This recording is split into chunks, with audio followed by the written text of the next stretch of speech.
Esta noite eu convido a todos a inclinarem suas cabeças e orarem. Pai no céu, nós temos passados diferentes, alguns com grande fé religiosa, mas alguns em seu passado não tiveram uma grande fé religiosa. Vamos ao Senhor, porque não temos outro lugar para ir. Vamos à Tua palavra para descobrir a verdade. Oramos esta noite para que Jesus seja nosso instrutor, que ao olharmos para a Tua palavra, possamos ver novas verdades inspiradas pelo Espírito Santo. Dê-nos a visão para vê-las e a coragem para segui-las. Em nome de Jesus, amém. Nosso tema esta noite é uma pergunta que tem sido feita frequentemente nesta série. Por que existem tantas denominações diferentes? Já se perguntaram se existe um Deus, uma Bíblia? Por que há tantas diferentes igrejas que enfeitam as vertentes? Caso seja nos Estados Unidos ou Canadá, caso seja a Catedral de São Basílio em Moscou, ou outras daquelas grandes catedrais por toda a Europa, uma coisa é certa: o mundo tem dezenas de milhares e milhares de fiéis. Por que há tantas denominações diferentes? E com este labirinto de denominações, vocês nunca pensaram: como posso encontrar a verdade? Como posso saber o que é a verdade? Vocês já viram uma daquelas igrejas que colocam um sinal sobre sua porta dizendo: não entre aqui, porque você encontrará o erro e não a verdade? Não é incrível que todas estas igrejas alegam possuir a verdade? Ora, podemos começar o alfabeto e ir para a Assembleia de Deus, e depois para os batistas, e depois os congregacionalistas, e depois os discípulos de Cristo. E então você pode passar por todo o alfabeto e terá um nome de igreja para quase todas as letras do alfabeto, e pode ir até o final com os zionistas, todas alegando terem a verdade. Como você pode descobrir a verdade? A pessoa leiga fica confusa com esta quantidade incrível de igrejas. A pessoa leiga, algumas vezes, simplesmente levanta as mãos e diz: por que existem tantos enganos? E por que existem tantas religiões feitas pelo homem? Muitas pessoas honestas dizem: eu não vou para igreja nenhuma. É possível que aconteça um acidente do lado direito da estrada ou no esquerdo, não é? Se está dirigindo pela estrada, prefere ser atingido por um caminhão à direita ou cair da ponte pela esquerda? Vão dizer: marque, essas opções não são muito boas.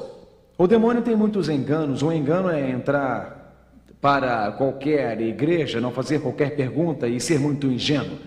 O outro lado da moeda é ser tão cínico e tão céptico que descarta qualquer coisa. A Bíblia claramente descreve por que há tantas denominações diferentes e nos ajuda a encontrar nosso caminho por este labirinto de confusões. Ajuda pessoas racionais, inteligentes e que pensam a compreender de onde vêm estas igrejas e como diferenciar a verdade do erro. A Bíblia diz em Amós 3, versículo 7, certamente o Senhor Jeová não fará coisa alguma sem ter revelado o seu segredo aos seus servos, os profetas. Quando Jesus estava na terra, Cristo disse: eu construirei minha igreja e os portões do inferno não prevalecerão contra ela. Jesus disse que ia construir uma igreja. Porém, após Cristo construir a igreja cristã no início dos séculos, os ensinamentos do homem surgiram. E Jesus disse: eu revelarei meus segredos para meus servos, os profetas. Em outras palavras, ao estudarmos as profecias, compreenderão o que aconteceu com a primeira igreja cristã, por que aconteceu, e compreenderão como descobrir e encontrar a verdade sozinhos hoje. Esta série se chama Descobertas nas Profecias, e o livro que estamos especialmente estudando juntos é qual livro da Bíblia? Como se chama? Livro do Apocalipse. E que livro da Bíblia é do Apocalipse? É o último. Portanto, estamos estudando o último livro da Bíblia, escrito para a última geração de homens e mulheres no planeta chamado Terra. Então, a revelação de Jesus Cristo, das coisas que Deus revelou a ele e que deverão ocorrer brevemente. Uma das mais incríveis profecias do livro do Apocalipse é encontrada em Apocalipse 6, verso 1 em diante. a revelação dos 4 cavaleiros. Descreve a progressão do cristianismo. Descreve o que aconteceu na igreja cristã, por que aconteceu e como encontrar a verdade. De fato, a Bíblia diz, leiam comigo por favor, o Cordeiro abriu um dos selos. Quem é o Cordeiro? Quem é? Jesus. Portanto, estamos lendo sobre Jesus abrindo os selos da história. Estamos lendo sobre Jesus desenrolando o pergaminho da história. Estamos lendo sobre Jesus explicando o que aconteceu no início da história cristã. Não é a ideia do homem, não é alguma revelação da história por uma igreja humana, mas o Cordeiro, o Cristo que morreu por nós. Agora começa no Apocalipse a explicar a história cristã. João, em visão profética, com Jesus explicando a ele a história da igreja cristã, olha para cima e vê 4 cavaleiros cavalgando no céu. A profecia na Bíblia geralmente usa símbolos. Foi Confúcio que disse que uma imagem vale mais do que 1000 palavras. Portanto, Deus usa símbolos proféticos para nos ajudar a entender a história sucintamente. E o futuro do cristianismo é revelado nestes 4 cavaleiros. João olha para cima e ao Jesus abrir o primeiro selo, um cavaleiro sobre um cavalo branco voando pelos céus. Ele sai da página da Bíblia para nós e lá, aquele cavaleiro sobre o cavalo branco é descrito em Apocalipse 6, versos 1 e 2. E olhei e eis um cavalo branco e o que estava sentado sobre ele tinha um arco. E foi-lhe dada uma coroa e saiu vitorioso e para vencer. Na Bíblia, João, ao levantar os olhos para a sua visão, viu a igreja cristã do Novo Testamento. Ele viu os primeiros apóstolos pregando e ele disse, assim como o general romano que foi vitorioso, cavalgando em um cavalo branco e conquistou os seus inimigos. Deus usou os símbolos que as pessoas daquela época compreendiam. João estava exilado pelos romanos na ilha de Patmos, quando estava escrevendo. Deus deu a ele uma visão em uma linguagem que ele poderia entender. Geralmente, generais andavam a cavalo. Cavalos eram um símbolo de triunfo. Um cavalo branco foi montado pelos generais de Roma quando triunfaram sobre seus inimigos. Portanto, Jesus é descrito como triunfante cavalgando pelo primeiro século na igreja cristã, com seu poder atirando flechas da palavra, armado com a espada do Espírito. Ele conquistaria os exércitos e marinhas de Roma. Portanto, o cavalo branco, com seu cavaleiro com o arco, representava a fé cristã. De fato, um escritor romano, escrevendo sobre o cristianismo, disse: está por toda parte, em nossos exércitos, em nossas marinhas, em nosso senado, está nos mercados, está em nossas universidades, está por toda parte. E realmente a igreja cristã derrotou o poder militar de Roma. No Novo Testamento, branco regularmente simboliza a pureza apostólica, uma igreja com doutrinas puras e verdadeiras. Em Apocalipse 6, o cavaleiro no cavalo branco representa as doutrinas verdadeiras do cristianismo triunfando. Em Apocalipse capítulo 12, Deus muda o simbolismo e descreve uma noiva que está prometida ao marido, que é fiel ao marido. A mulher de branco, em Apocalipse capítulo 12, representa a igreja de Deus em sua aliança e fidelidade e lealdade ao seu marido Cristo. Esta igreja, em Apocalipse 12, não sai levianamente atrás do mundo. Ela não se prostitui, abandonando o seu verdadeiro marido Jesus e caminhando pelo mundo. Portanto, o branco no Apocalipse representa a pureza da verdadeira fé, a fé triunfante. Os discípulos, armados com a palavra de Deus, cheios com o amor de Cristo, inspirados pelo Espírito Santo. A Bíblia diz em Colossenses 1, versículo 23, o Evangelho, diz o apóstolo Paulo, que ouvistes e que foi pregado a toda criatura debaixo do céu. O Evangelho causou grande impacto no Novo Testamento. Um grupo de 12 discípulos, inspirados pelo Espírito Santo, levou a mensagem dos evangelhos até os confins da terra. A Bíblia diz em Atos 5, versículo 14, e a multidão dos que criam no Senhor, tanto homens como mulheres, crescia cada vez mais.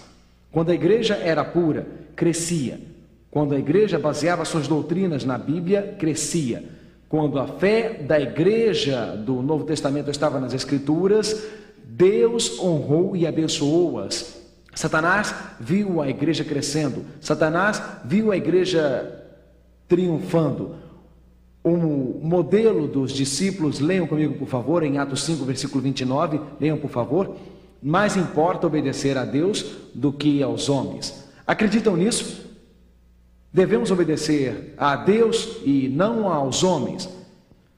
De fato, a igreja do Novo Testamento assumiu isto como seu lema, e a igreja cresceu e prosperou. Satanás, sabendo disso, foi dramaticamente contra a igreja cristã, e assim entramos na segunda fase, a segunda era da história cristã.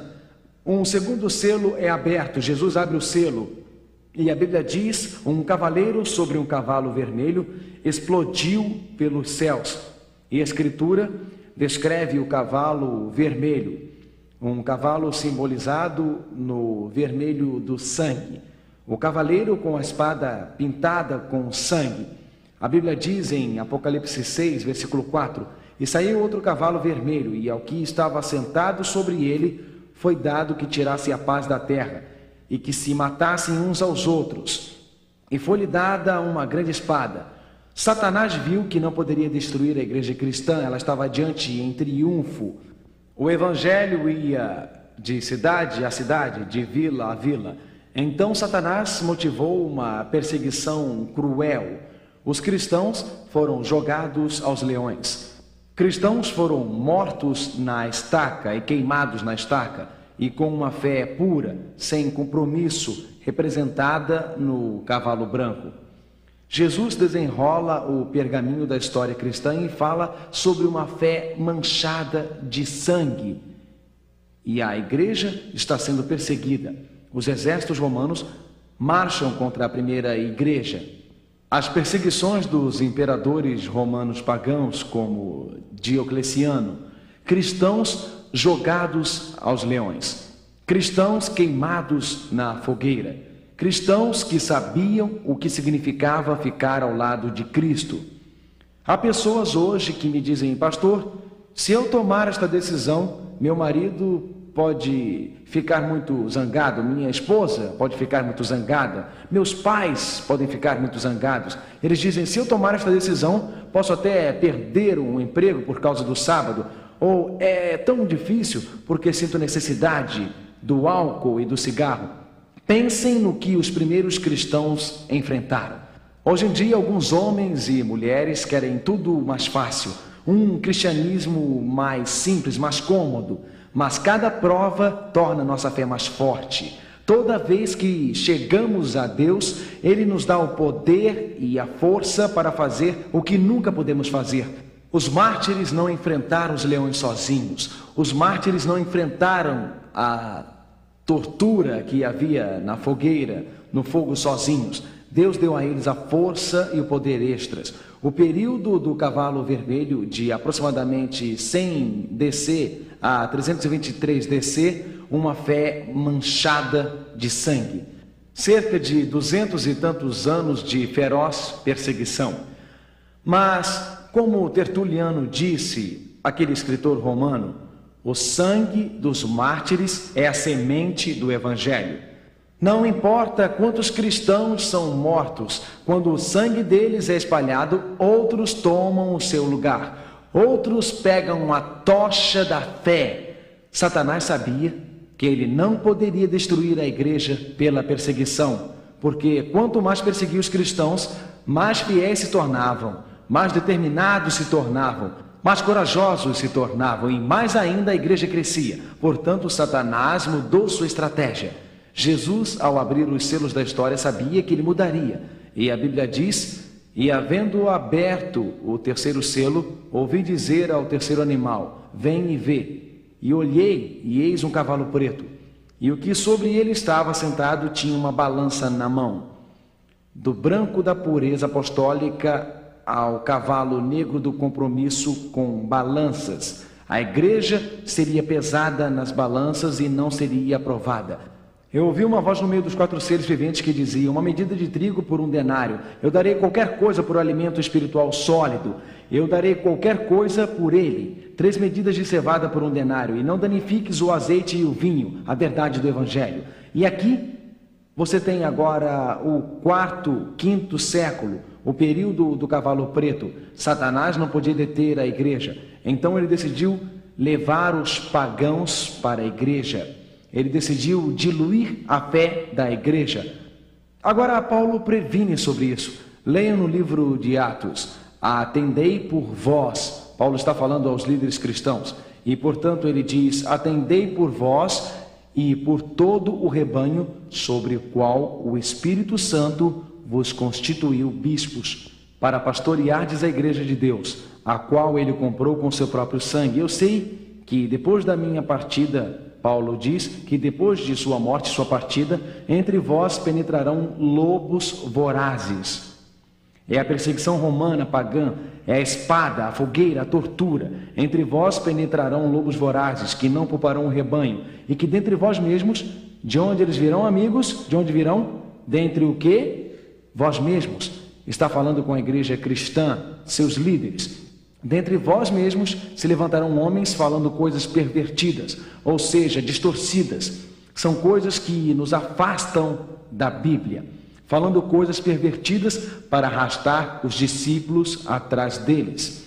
Atos 20, versículos 28 a 30. Compromissos entrariam para a igreja cristã.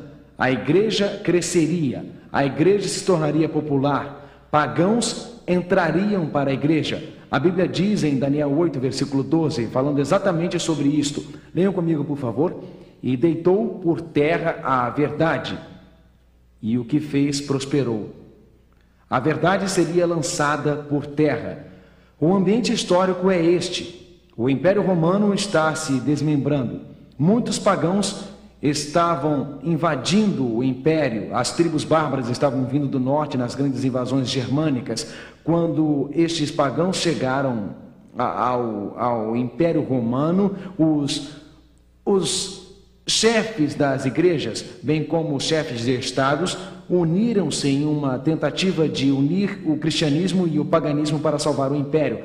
Infelizmente, as doutrinas da Bíblia, conhecidas pelos apóstolos e definidas pelos apóstolos, foram de repente alteradas para acomodarem os pagãos que estavam entrando para a igreja cristã. A salvação em Jesus foi substituída pelas exigências da igreja.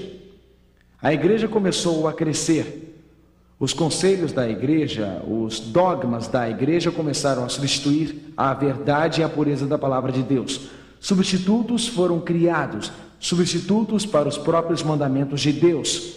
Uma das perguntas que foram feitas pelos primeiros líderes da igreja e pelos primeiros santos foi: como podemos tornar o cristianismo mais condescendente para os pagãos? Como podemos ajudar estes grupos de pagãos que estão vindo para a igreja a se sentir confortável? Um dos pensamentos foi esse: por que não pegamos alguns dos deuses pagãos e por que não levamos para a igreja e renomeamos todos, harmonizando com os santos? Se olharem para esta imagem, a maioria diria: ah, São Pedro está na Catedral de São Pedro. Mas, na verdade, esta estátua originalmente era parte de um sistema pagão e se chamava Júpiter. E pode-se ver sobre sua cabeça, tem o deus Sol, Júpiter, refletindo poder ao deus do Sol. Portanto, imagens foram retiradas do paganismo e levadas para dentro da igreja, numa tentativa para deixar os pagãos mais confortáveis nas igrejas cristãs. Mas a Bíblia deixou bem claro quando disse: não farás para ti imagens de escultura, nem alguma semelhança do que há em cima nos céus, nem embaixo na terra, nem nas águas debaixo da terra. Não te encurvarás a elas, nem as servirás. Êxodo 20, versículo 4 e 5.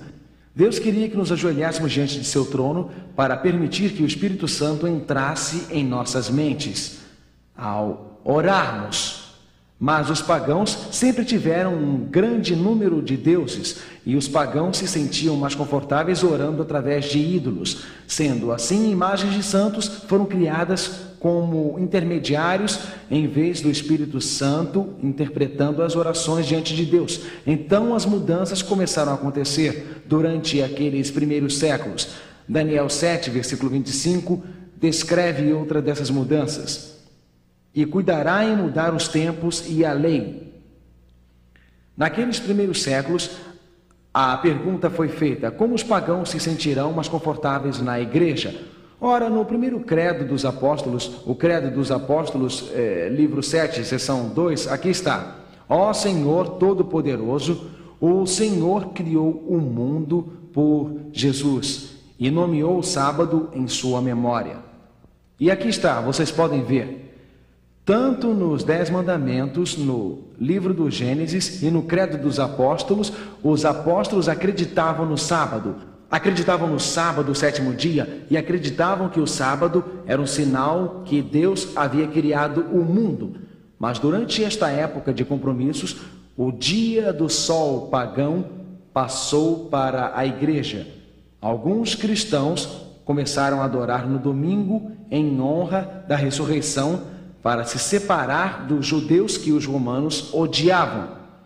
Porque quando os romanos olhavam para os cristãos que estavam adorando aos sábados, achavam que eram apenas algumas seitas judias seguindo Jesus Cristo, e pensavam que Jesus era apenas mais um líder judeu.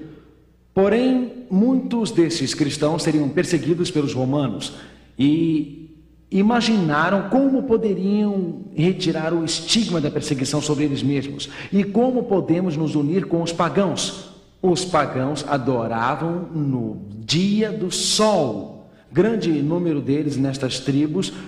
Notem no livro O Desenvolvimento da Doutrina Cristã, página 372. Foi contado por Eusébio, um grande historiador.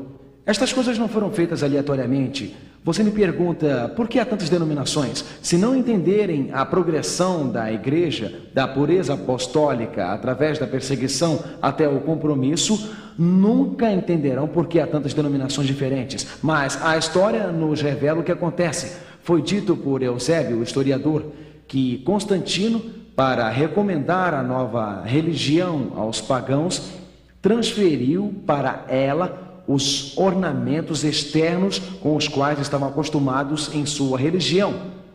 O que Constantino e os primeiros líderes religiosos fizeram? Transferiram os ornamentos do paganismo para a igreja cristã. Imagens, a adoração do sol domingo. Na verdade, as moedas de Constantino têm sua imagem de um lado e o Deus Sol do outro lado. Eis o famoso historiador Arthur P. Stanley. Ele diz: suas moedas tinham de um lado letras do nome de Cristo e do outro lado a imagem do Deus Sol. Mas Stanley continua: Constantino não poderia abandonar a proteção da luz brilhante. Constantino e seus exércitos se tornaram cristãos. Dizem que quando Constantino e seus exércitos se tornaram cristãos, cavalgaram com seus cavalos pelo rio, enquanto o bispo levantava sua mão e dizia: eu batizo.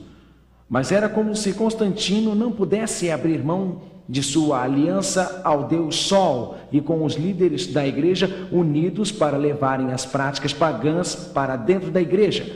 Mas ainda há um mandamento, havia antes e há agora. Êxodo 20, versículo 11. Leiam comigo. Porque em 6 dias fez o Senhor os céus e a terra, o mar e tudo o que neles há, e ao 7º dia descansou. Portanto, abençoou o Senhor o dia do sábado e o santificou, escrito com o dedo de Deus nas tábuas de pedra, para nunca ser apagadas. Lembrem-se, o dia de sábado permanece hoje como um grande monumento da criação. Notem o que o historiador diz: a retenção do antigo nome pagão de Dies Solis, ou domingo, se deve em grande parte a união dos sentimentos pagãos e cristãos, onde o primeiro dia da semana foi recomendado por Constantino para seus súditos pagãos e cristãos como o dia venerável do sol. História da Igreja Ocidental, página 184. Notem o que está acontecendo. Está ocorrendo um compromisso. Sentimentos pagãos e cristãos estão unidos. Mas novamente, de Gênesis capítulo 2, versículo 3. E abençoou Deus o quê? O dia sétimo. E o santificou, porque nele descansou de toda a sua obra, que Deus criara e fizera. Satanás estava atacando o Criador. Satanás estava atacando a Bíblia. Ele estava atacando a verdade no período do compromisso. De fato, como no Antigo Testamento, Ezequiel, o profeta, falou ao líder religioso de Israel quando profanaram o sábado e a lei de Deus. O mesmo princípio se aplica ao que aconteceu no século IV sob Constantino e os líderes da igreja. Os seus sacerdotes transgridem a minha lei. Os sacerdotes de Ezequiel, os líderes religiosos, violaram a lei e profanam as minhas coisas santas. Entre o santo e o profano não fazem diferença, nem discernem o impuro do puro. E dos meus sábados escondem os seus olhos, e assim sou profanado no meio deles. Ezequiel 22, versículo 26.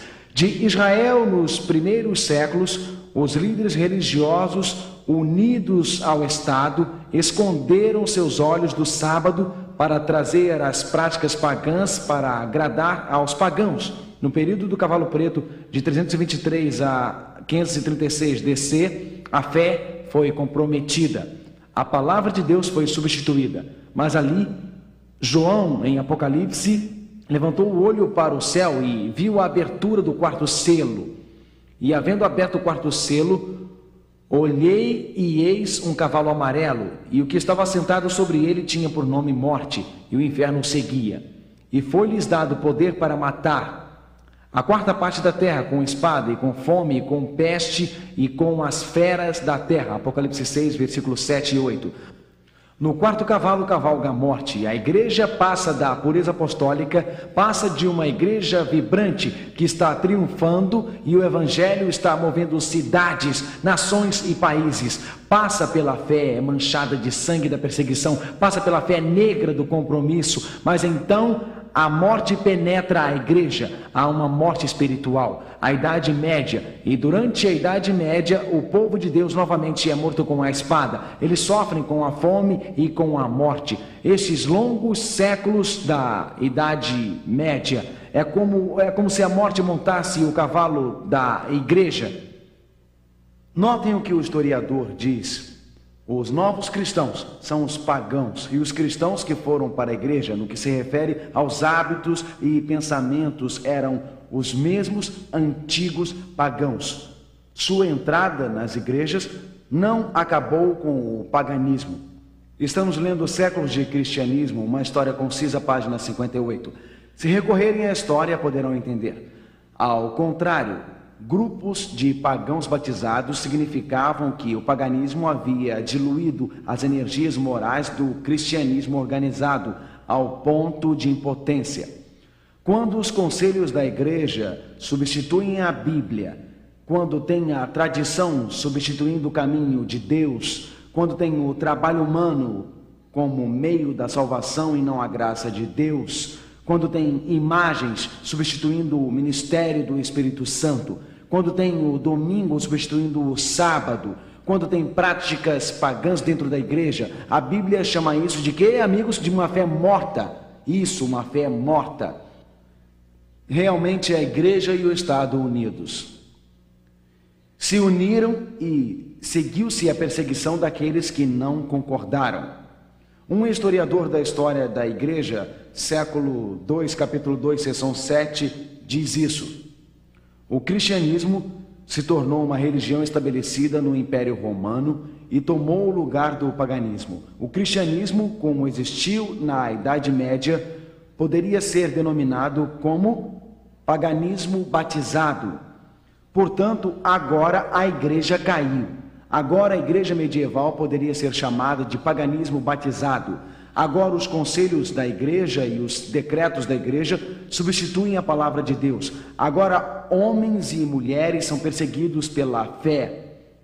Aqueles que sustentam a palavra de Deus, aqueles que sustentam a verdade de Deus, aqueles que têm suas mentes transformadas pela Bíblia e que são fiéis a Deus, muitos deles. A história da Idade Média é a história de homens e mulheres que são fiéis a Deus. É a história de uma igreja que caiu, mas é a história de homens e mulheres com grande coragem. Tradições penetraram na igreja. A penitência entra para a igreja. Indulgências entram para a igreja. Imagens entram na igreja. A hierarquia da igreja tem início e os dogmas humanos são criados. Porém, a verdade de Deus não poderia ser substituída para sempre. Deus não seria pisoteado para sempre.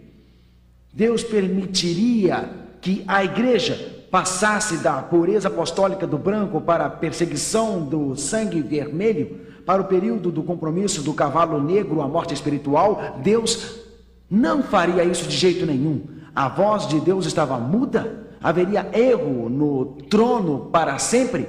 O que realmente aconteceria? A Bíblia diz que como o sol nasce sobre as montanhas, expulsando a escuridão, assim o sol da palavra de Deus nasceria sobre a montanha do erro, sobre as mentiras da fabricação. Que o sol nasceria, escutem Provérbios 4:18, mas a vereda dos justos é como a luz da aurora, que vai brilhando mais e mais até ser dia perfeito. Que palavra linda! 500 DC, o período do cavalo amarelo, 600, 700, 800, 900, 500 anos passaram, 600 anos passaram, 1200, 1300 DC. No século 13, a Bíblia foi incluída pela igreja medieval na lista de livros proibidos para não ser lida. Sob a penalidade da lei, ninguém poderia ler a Bíblia. Deus disse: já basta! A vereda do justo deveria brilhar, a luz da verdade deve brilhar, a luz da verdade penetraria a escuridão como a aurora sobre a montanha, dispersando a noite. Realmente, homens e mulheres de fé começaram silenciosamente no início, secretamente no início, séculos 12 e 13, seguindo a instrução de Judas. Mas Judas, pouco antes do Apocalipse, aquele pequeno livro: amados, procurando eu escrever-vos com toda a diligência acerca da salvação comum, tive por necessidade escrever-vos e exortar-vos a batalhar pela fé que uma vez foi dada aos santos. Judas 3. Deus disse ansiosamente: batalhe pela fé antes dada aos santos. Deus disse: a luz brilhará. Homens e mulheres voluntariamente darão suas vidas, voluntariamente cederão seu tempo, seus esforços, sua energia, estudarão diligentemente um tranquilo caminho nas montanhas. E Deus começou a levantar pais e mães, levantar crianças e adolescentes, e levantar professores universitários, e levantar camponeses e artesãos. Independentemente, começaram a estudar a Bíblia no início, e famílias das grandes cidades da Europa começaram a ir para o interior. Peter Waldo foi um dos primeiros, e ele desenvolveu um grupo de pessoas que era fiel à Bíblia. Foram para o norte da Itália, o sul da França. Aqui estão vendo um vilarejo valdensiano escondido nas montanhas. Tinham vilas nas montanhas, longe da igreja popular, longe dos tentáculos que os perseguiria e os destruiria. Nestas vilas, nas montanhas, geralmente encontravam-se em cavernas, e em suas cavernas havia grandes mesas de pedra. Estas são as fotos originais das cavernas nas vilas valdensianas. E nestas mesas, os homens e mulheres valdenses passavam horas e horas copiando a Bíblia. Juntavam seus jovens mais brilhantes, seus alunos universitários mais brilhantes. E as mães costuravam vestes bem compridas e soltas Elas costuravam o Evangelho de João, o Evangelho de Mateus, o livro de Romanos, algumas das profecias, eles escondiam em suas vestes longas e soltas. Estes estudantes, alguns dos mais brilhantes das universidades, deixavam suas vilas nas montanhas, desciam como estudantes nas universidades, seus pais desciam como comerciantes vendendo potes e vasos nos mercados, e quando encontravam os de coração puro, que procuravam imersos no erro, presos às superstições, quando encontravam homens que buscavam a salvação, subindo as escadas de joelhos, acendendo velas, onde eles encontravam homens envolvidos em um paganismo, mas não chegava ao coração porque não havia Jesus nele. Quando encontravam homens e mulheres tentando encontrar o seu caminho para o céu, compartilhavam com eles seus manuscritos valiosos da Bíblia que vinham das mesas dos copiadores. Logo, havia luzes brilhando nas ferrovias por toda a Europa. A fé foi comprometida de 100 DC a 500 DC, 400 anos do cavalo branco ao cavalo vermelho, ao cavalo negro, ao cavalo amarelo. E Deus não podia fornecer toda a luz da verdade em todos os grupos ao mesmo tempo. Já estiveram numa sala escura e já saíram de lá? O que acontece quando se sai de um quarto escuro para o brilho do sol? O que acontece? Não vê nada, ela cega você. Assim Deus levaria tempo para restaurar a verdade. E Deus acordou os valdenses e eles acreditaram na Bíblia, e apenas na Bíblia. Porém, seu credo tinha muitos erros. Eles não compreendiam muitas das verdades da Bíblia, porque Deus não pôde levar toda a verdade a uma pessoa que está vindo do quarto escuro de repente. E assim Deus acordou um homem de fé na República Tcheca, John Hus. E Hus, ao estudar a Bíblia, este grande homem de Deus, este grande homem de fé, disse: obediência a Deus é meu lema. Minha mente está presa à Bíblia. Não obediência à igreja, não obediência aos padres, não obediência aos bispos, não obediência aos prelados. Venham comigo enquanto nossas câmeras do Está Escrito vão à República Tcheca. John Hus. Eu lembro quando fiquei lá em Praga e imaginei a experiência de Hus em Praga, sendo queimado na fogueira.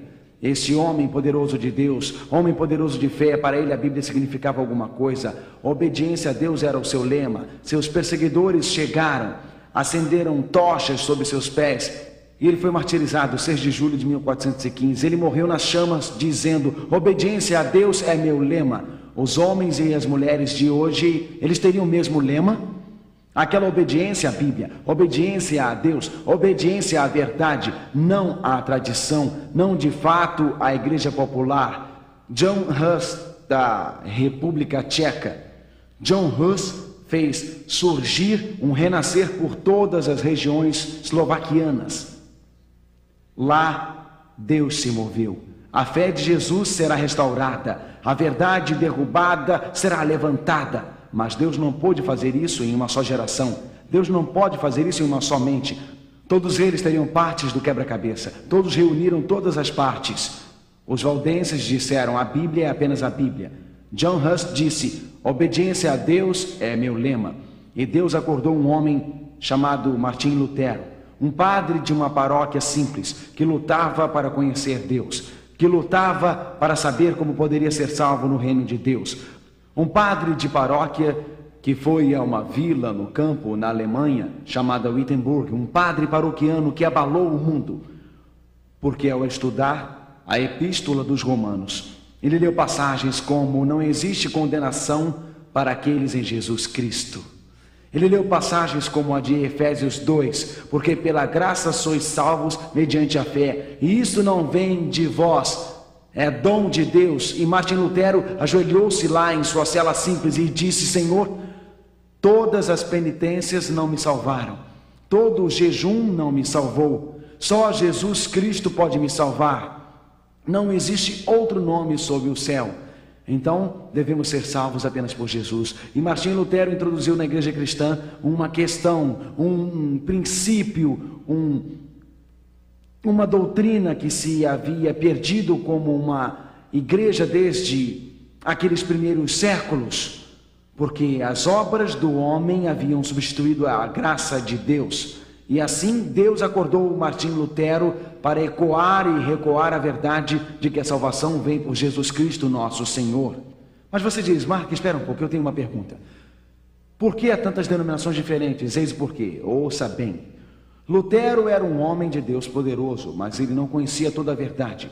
Lutero ainda praticava aspergir os bebês, ele não compreendeu a verdade sobre imersão. De fato, Lutero acreditava que o Estado poderia forçar as pessoas a adorarem. Ele não compreendeu sobre a liberdade religiosa. Entendam, Jesus disse alguma coisa a seus discípulos que era extremamente significante. João 16, versículo 12. Leiam comigo. Jesus disse: tenho ainda muito que vos dizer, mas vós não o podeis suportar agora. Os valdenses não sabiam toda a verdade, eles tinham parte dela.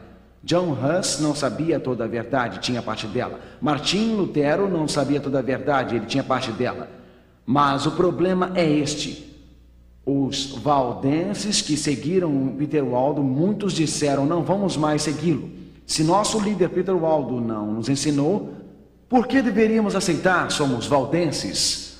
Hussitas que seguiram John Huss disseram: se John Huss não nos ensinou, por que deveríamos aceitar? Somos hussitas. Os luteranos disseram: se Martim Lutero não ensinou, por que deveríamos aceitar? Porque ele era um homem de Deus poderoso. Somos luteranos. Estão começando a ver agora de onde as diferentes denominações vieram?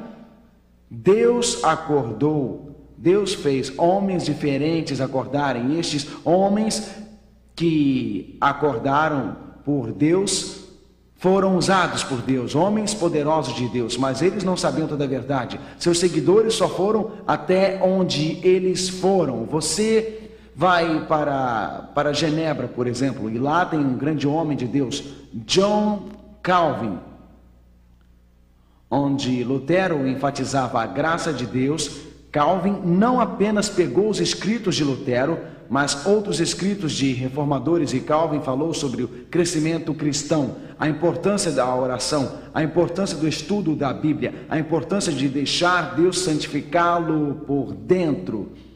Os presbiterianos disseram: se é nisso que John Calvin acreditou, vamos acreditar também. Então vamos nos unir em torno de Calvin e começar uma nova igreja.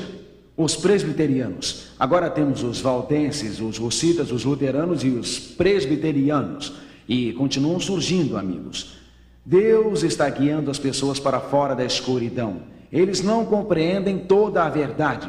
Foram necessários 400 anos para ir do período do cavalo branco para o período do cavalo amarelo. E Deus não revela toda a sua verdade em uma geração para uma só pessoa. De fato, então Deus acordou todo um grupo na Europa. Ao estudar a Bíblia, eles leram a Bíblia claramente e disseram: espera um pouco, a Bíblia ensina que o batismo não é por aspersão ou derramamentos. E os calvinistas e luteranos, eles não entenderam isso. Disseram que só para seguir a Bíblia é melhor seguir o batismo, a maneira da Bíblia por imersão.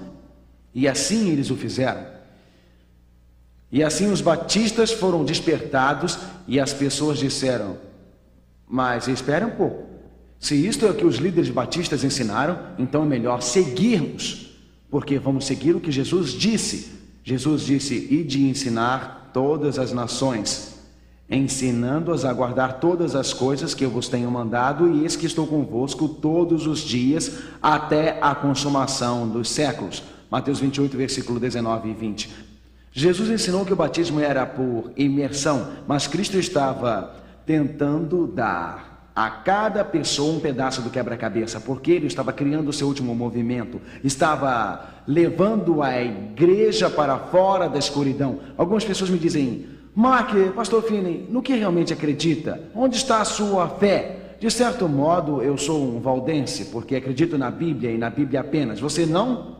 De certo modo, eu sou um russita, porque acredito que a obediência é só a Deus e não uma instituição feita pelo homem. E você? De certo modo, eu sou um luterano, um bom luterano, porque acredito que a salvação é apenas pela graça em Jesus Cristo. Agradeço a Deus por Martinho Lutero. De certo modo, eu acredito, pelo menos em um aspecto do que Calvin ensinava. Cada um desses homens tinha um erro e Deus lhes dava uma pequena verdade, mas eu certamente acredito no crescimento cristão. Quando você vai a Jesus, Ele realmente o guia para continuar crescendo como cristão, certo? Eu sou um batista e verão sábado à noite aqui, quando vierem muitos de vocês para o tanque batismal. E em todo o mundo, homens e mulheres têm vindo a estas reuniões e estão caminhando pelas águas do batismo. Deus deu um pouco da verdade a cada um. De certo modo, sou um metodista. John e Charlie Wesley viram a igreja em uma condição espiritual na qual se afastava de Deus e chamaram a igreja para sua santificação. A igreja precisa ser chamada para uma vida sagrada hoje, longe das discotecas e boates. Hoje você pode ser um cristão em alguma igreja e viver com o mundo. A Bíblia nos chama para a santificação, nos chama para viver em Deus.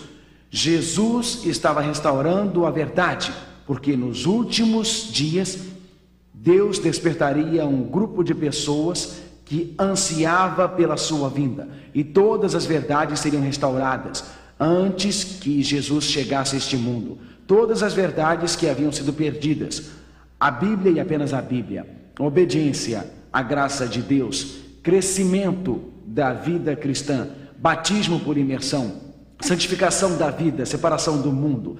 Então foi despertado um homem chamado Guilherme Miller.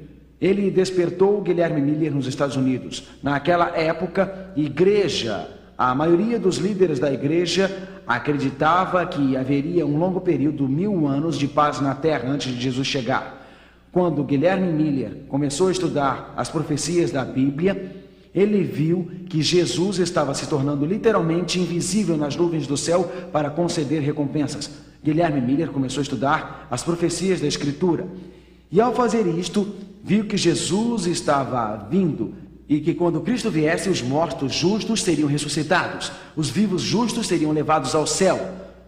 Guilherme Miller nos Estados Unidos, Manuel Lucanza, um padre na América do Sul, Jonathan Bengel na Alemanha, Edward Irving na Inglaterra, por toda a Europa, América do Sul e Central, no início do século XIX, Deus estava juntando todas as partes do quebra-cabeça. Deus ia despertar um movimento divino de destino que estaria sobre os ombros destes grandes reformadores. E Deus começou a tremer, Deus começou a se mover.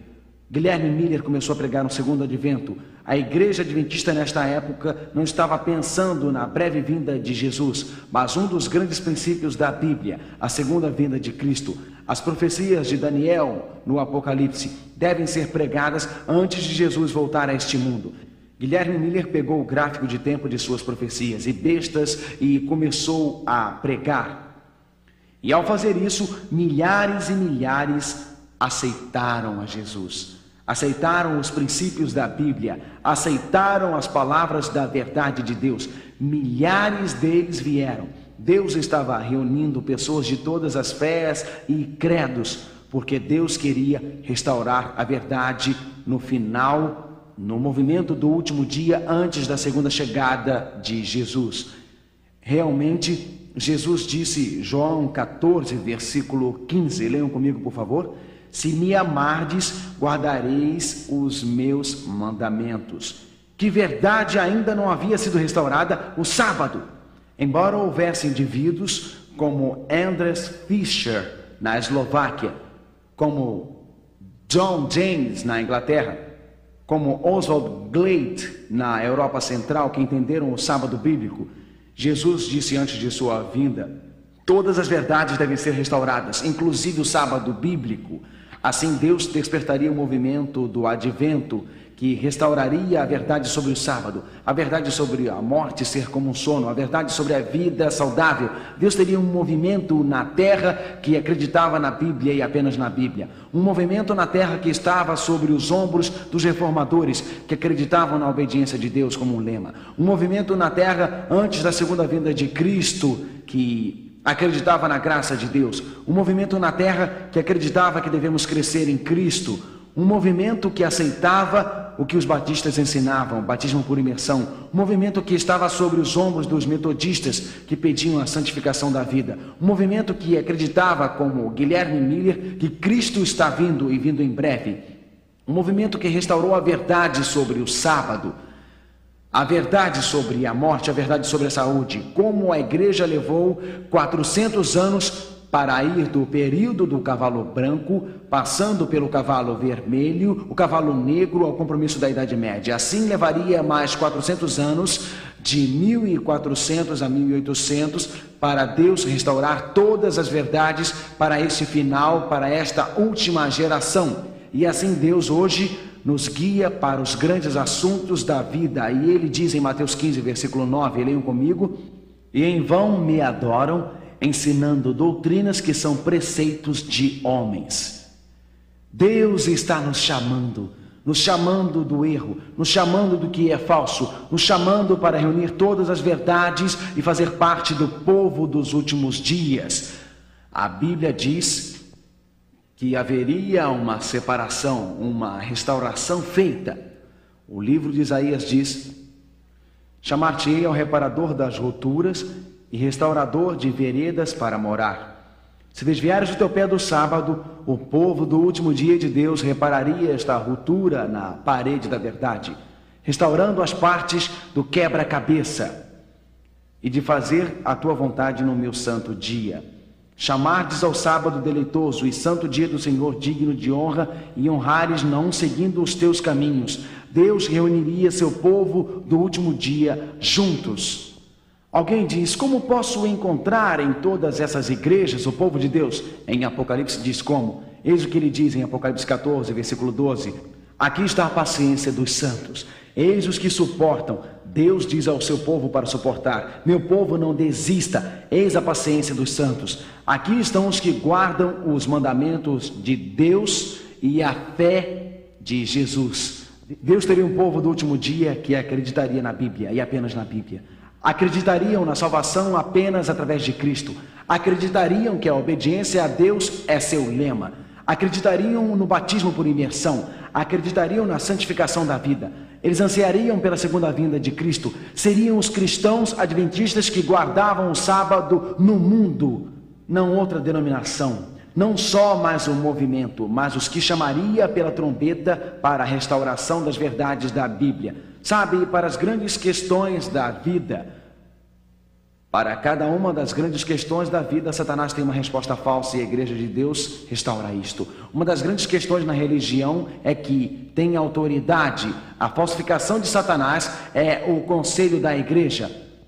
Mas a grande verdade é que a palavra de Deus tem autoridade. A grande questão na vida cristã é a oração. A falsificação de Satanás é a oração pelas imagens. A verdade de Deus é que o Espírito Santo chegará à sua mente, não precisa de imagens. A grande questão da vida cristã é a salvação. A falsificação de Satanás é a obra do homem. A verdade de Deus é pela sua graça. A grande questão da vida cristã é a intercessão. A falsificação de Satanás é que o Padre é a intercessão. A verdade de Deus é que Cristo é a intercessão. A grande questão da vida cristã é a adoração. A falsificação de Satanás é o domingo pagão. A verdade de Deus é o sábado bíblico. A grande questão da vida cristã, morte, a falsificação de Satanás é a alma imortal. A verdade de Deus é o sono até a ressurreição. Grandes questões da vida cristã, como são os batizados, a falsificação de Satanás, aspersão, a verdade de Deus, imersão. Grandes questões da vida cristã, seu corpo, o templo de Deus. Falsificação de Satanás, as leis de saúde são abolidas. A verdade de Deus, as leis de saúde são eternas. Prepare-se para encontrar Jesus e colocar seu corpo no altar. Meus amigos, não foi por acaso que vieram a estas reuniões. Não foi por acaso que receberam informação pelo correio. Não foi por acaso que ouviram o anúncio no rádio. Não foi por acaso que um amigo o convidou. Não foi por acaso que antes foram o povo de Deus e depois se afastaram. Estamos nos dias finais. As questões são importantes. As questões são entre a verdade de Deus e a falsificação de Satanás. E Deus despertou um movimento adventista que guarda o sábado para reunir as verdades do passado para guiar homens e mulheres de volta à Bíblia. Esta noite vamos nos inclinarmos para orar. No fundo de nosso coração, você sentiu a forte influência do Espírito Santo? Sentiu que Jesus Cristo o tem guiado? Você sabe em seu coração que não foi por acaso que está aqui, que Deus o guiou para este lugar, neste momento? Compreende que o motivo para ver tantas denominações diferentes é porque muitos povos acamparam. Acamparam em volta de seus líderes religiosos. Mas Jesus diz a você: siga-me. Jesus diz a você: não pare. Não acampe em volta de líderes religiosos. Não acampe em torno da igreja onde nasceu. Não acampe em torno de uma denominação que veio de seus pais. Jesus disse que todas as partes serão reunidas no quebra-cabeça. Jesus disse: estão vendo minhas verdades e sabem o que é uma falsificação e sabem o que é a verdade. E Jesus diz a você esta noite: no fundo de seu coração, entregue sua vida a mim. Do fundo do seu coração, diga que me seguirá. Você pode estar assustado, pode estar com medo. O futuro pode parecer escuro e confuso, mas pode segurar agora a mão de Jesus. Pode ser fraco, Ele é forte. Pode estar indefeso, mas sua vontade poderosa o segurará pela mão ao orarmos. Podem levantar a mão e dizer: Jesus, quero seguir a verdade. E Jesus, para onde me guiar, dê-me a coragem, dê-me a força. Onde estiver esta noite, gostaria de levantar sua mão. Nas grandes cidades da Europa, querem levantar a mão. Nas pequenas vilas, querem levantar a mão. Aqui em Orlando, querem levantar a mão. Por todos os Estados Unidos e Canadá, querem levantar a mão. Ao levantar a mão esta noite, dizendo: Jesus, posso não ter entendido tudo isso antes, mas esta noite vejo que a verdade foi comprometida. Vejo que esta noite a verdade caiu. E esta noite estou levantando minha mão, Senhor. Há centenas de milhares levantando suas mãos e o Senhor vê a minha, Senhor. Conhece meu coração. Sou uma pessoa para o Senhor. Eu só quero levantar minha mão, Senhor, porque quero segui-lo. Eu quero segui-lo porque o Senhor me guia. Obrigado, Jesus, que quando levantamos nossas mãos e colocamos nossas mãos em suas mãos, nunca me soltará. Obrigado, Senhor, por nos revelar a verdade. Obrigado por podermos caminhar e seguir esta verdade. Em nome de Cristo. Amém. Vamos ouvir Manuel cantar Jesus me guia.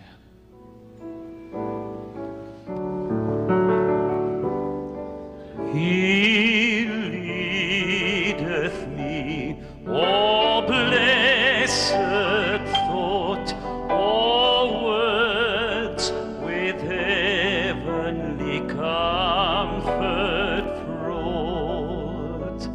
Whate'er I do, where'er I be, still 'tis God's hand that leadeth me. He leadeth me, He leadeth me by His own hand. He leadeth me. He's faithful follower I would be, for by Thy hand He leadeth me. Lord, I would clasp Thy hand in mine, not ever murmur, nor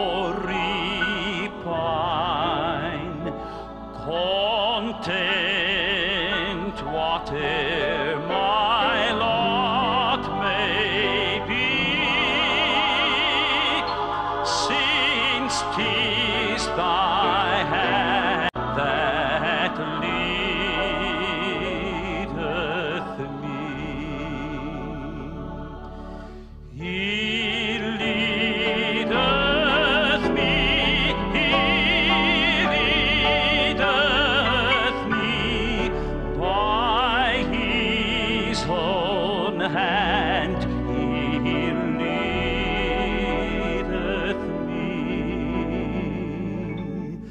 He's faithful follower I would be, for by Thy hand He leadeth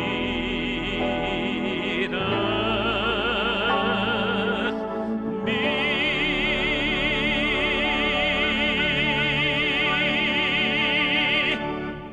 Amen.